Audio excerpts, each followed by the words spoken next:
seen the direct evidence of. In terms of Madeleine Westerhout, she was, in many respects, a mixed bag because she was a terrific character witness for Donald Trump, a man she really loves and to whom she feels a great amount of gratitude. She could not have been more effusive in her praise for him as a great boss, as a family man. On the other hand, she is the connective tissue in the falsification loop. She is the person who at the White House presented him with the checks to sign. She said he read everything before he signed it, and then she was presented with some evidence showing how careful Trump was about his money, including an email with Rona Graff about whether or not Donald Trump wanted to buy a $650 Tiffany frame to put a picture of his mother in to sit in the Oval Office. And Rona Graff sort of doubting, well, you should ask him whether he wants to buy this. This is kind of pricey. The implication is this is a person who is A, micromanagerial, B, tight-fisted, and the fact that he signed 9 checks repeatedly for $35,000, this is a man who knew what he was doing and wanted to do it.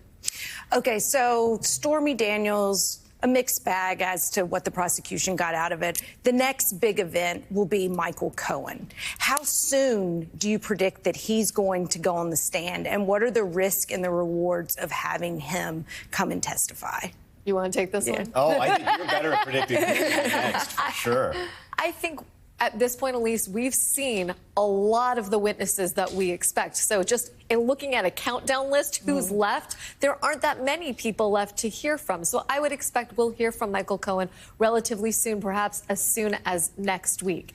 In terms of what they hope to get from him, Michael Cohen is the one witness who sees this story through from start to finish, from the very formation of the conspiracy in August of 2017 to the very end of the repayment scheme in December of 2017. So they need Michael Cohen to thread it all together. That having been said, think about Michael Cohen sort of as an earthquake-damaged building around which the DA has built a lot of scaffolding in the form of documentary evidence. We've seen texts, we've seen emails, we've seen bank statements, we've seen general ledger entries. We have seen so much evidence, including excerpts from 3 books that Trump wrote to show his modus operandi, right? Like attack, attack, attack, never trust anyone, manage your own money, all of those things in Trump's own words, devastating. And I predict today, or as soon as today, we will see what is, I think, the best evidence of all.